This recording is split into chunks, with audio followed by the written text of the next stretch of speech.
Si eres diseñador gráfico o te gustaría hacerlo, es necesario que sepas qué pasa con los artes después que salen del computador y hasta que lleguen al papel. Al proceso de diseñar e imprimir de manera masiva se le denomina artes gráficas. Y para un diseñador, entender cómo este proceso funciona hace que sea más consciente y acertado a la hora de diseñar. Se cuenta que desde hace miles de años ya en Asia se dominaban artes como el grabado, pero no fue sino hasta hace unos 500 y tantos añitos que en Alemania Johannes Gutenberg tuvo una idea que cambió para siempre la historia. Aunque ustedes no lo crean, de no ser por las artes gráficas, aún estaríamos en la edad medieval. Me explico.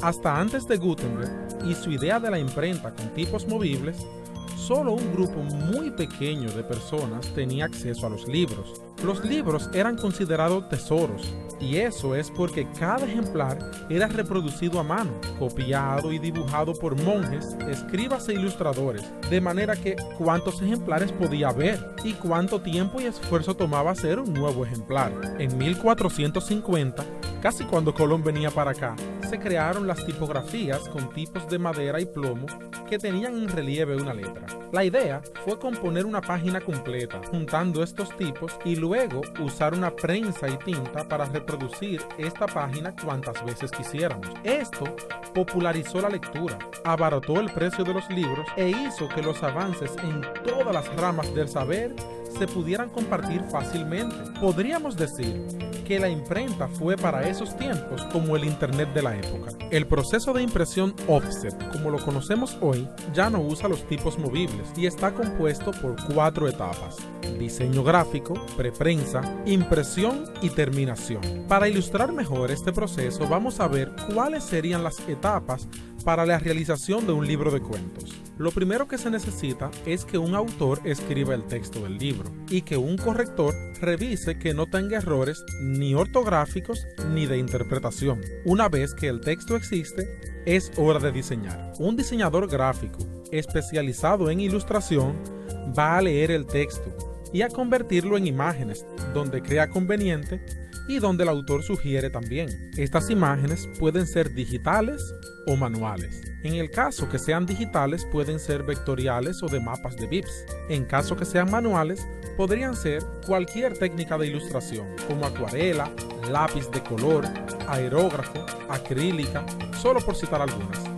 Una vez están las gráficas, es hora de componerlas junto con el texto. En este caso podríamos utilizar un programa de diagramación como Adobe InDesign y mezclamos juntos los textos, las imágenes retocadas y los gráficos vectoriales. En esta parte se decide el layout, lo cual significa cuántas columnas va a tener, dónde va el número de páginas, qué tipo de letras va a tener el encabezado y el cuerpo de texto, cómo van a estar dispuestas las imágenes y cuáles paletas de colores se van a utilizar, entre otras cosas.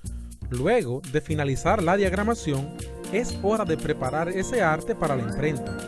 A este paso se le llama arte final y consiste en las siguientes cosas: asegurar que el contenido del libro esté dentro de márgenes interiores en el papel, para que ninguna información importante quede expuesta a las garras de la guillotina.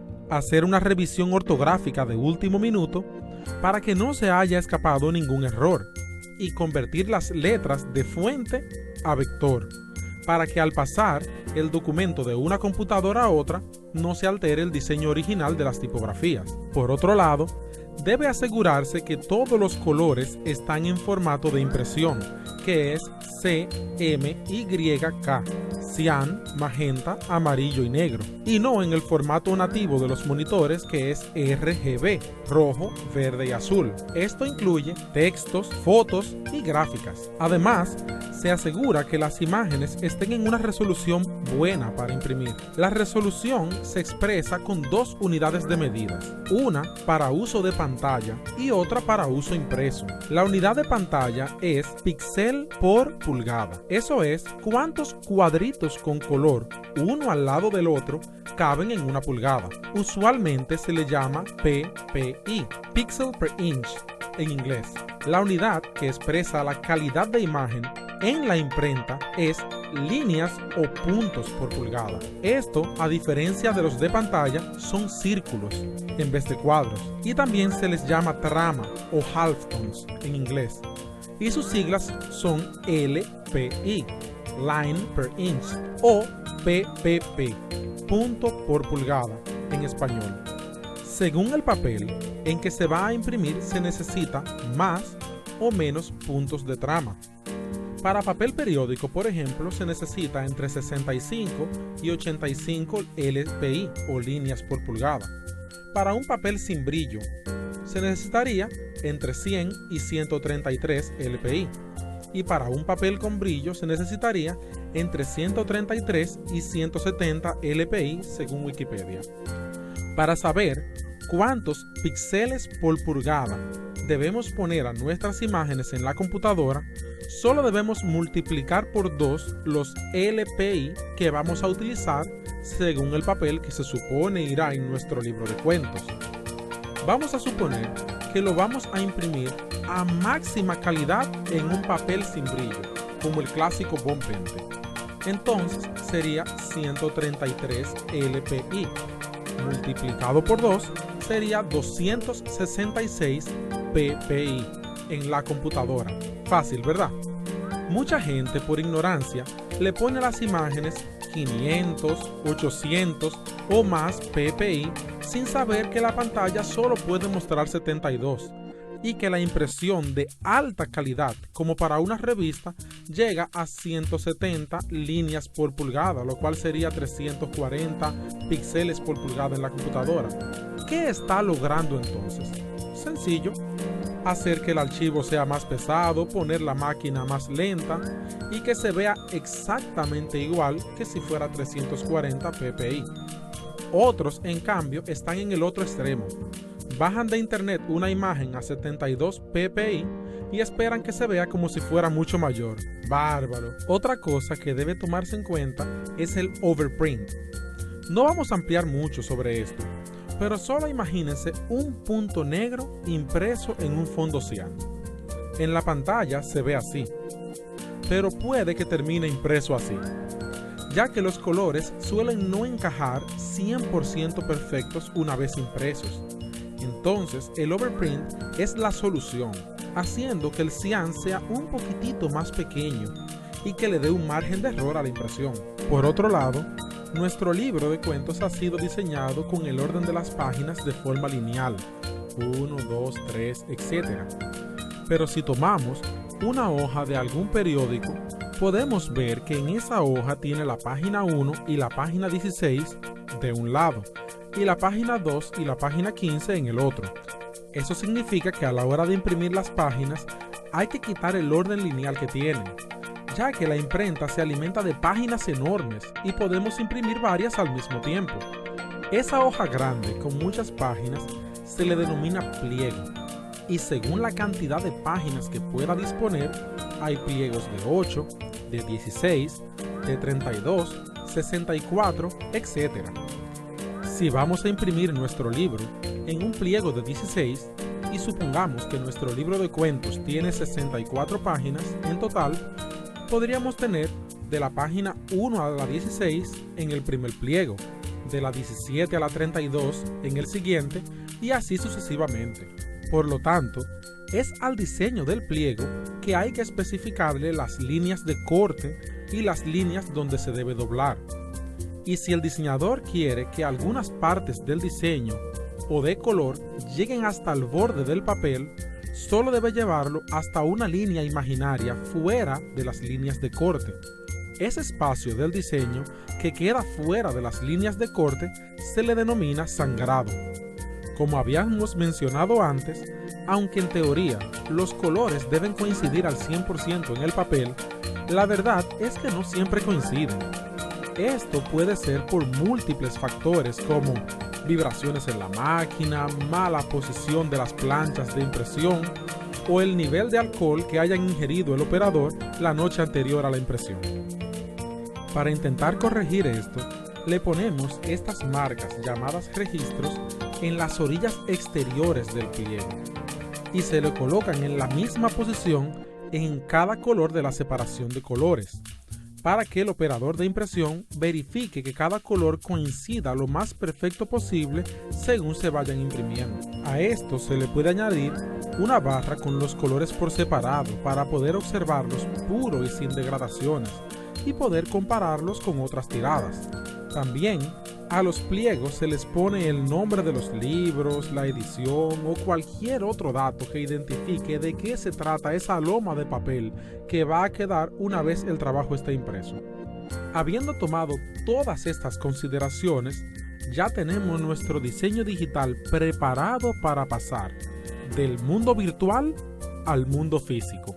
La primera parte de esta conversión es separar el diseño en 4 colores: cian, magenta, amarillo y negro.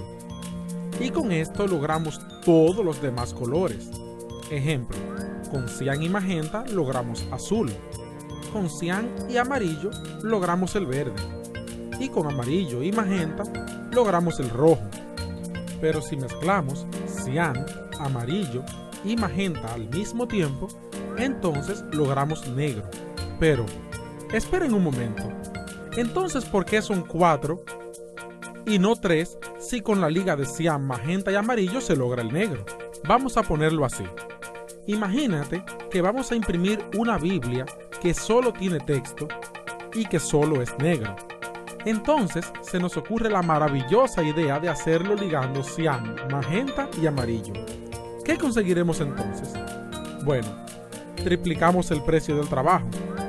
Hacemos triple trabajo de preprensa para hacer 3 negativos y triple trabajo de impresión para imprimir 3 colores.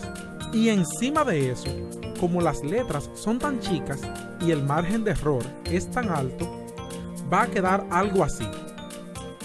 Ahora, imagínate que todos los textos negros de los periódicos, revistas, catálogos, etc. se vieran de esa misma forma y que costaran 3 veces más. En teoría se puede vivir sin negro, pero la práctica lo colocó como uno de los 4 principales. Además de que le da acabado y contraste a las imágenes, ya que el negro mezclado de los 3 más bien termina siendo como una especie de marrón oscuro sucio. Una vez aclarado el asunto de por qué 4 colores y por qué el negro va, aunque la teoría diga lo contrario, vamos a tener 4 negativos, uno de cada color y con la resolución de puntos a la mitad de la resolución de píxeles que pusimos en la computadora. Pues bien, ¿y qué hacemos con estos 4 negativos? Pues planchas para imprimir. ¿Cómo? Sencillo. Las planchas están bañadas en unos químicos sensibles a la luz y el calor. Entonces, lo que vamos a hacer es tomar cada negativo y colocarlo sobre cada plancha. Y esas planchas a su vez ponerlas a broncear para que solamente se afecte donde el negativo le deje pasar la luz. Y con esto tendremos 4 planchas, una de cada color para imprimir un color a la vez sobre nuestro pliego de papel. Este proceso funciona de la siguiente forma. La parte que se quemó de la plancha queda grasosa, pero el resto no. Entonces, unos rolos mojan con agua toda la plancha en la máquina de impresión. Pero como el agua y la grasa no se mezclan, donde la plancha se quemó queda seca. Entonces la máquina moja de nuevo la plancha, pero ahora con tinta del color que se va a imprimir. Pero la tinta es en base a grasa y no se pega en la parte de la plancha que está mojada, solo se pega en la parte afectada por el negativo. Entonces, el papel pasa por la plancha y la tinta se pega al papel para obtener nuestro primer color. Este proceso se repite con cada color por separado, revisando siempre entre color y color que las marcas de registro coincidan una encima de la otra y que los colores están quedando puros y limpios.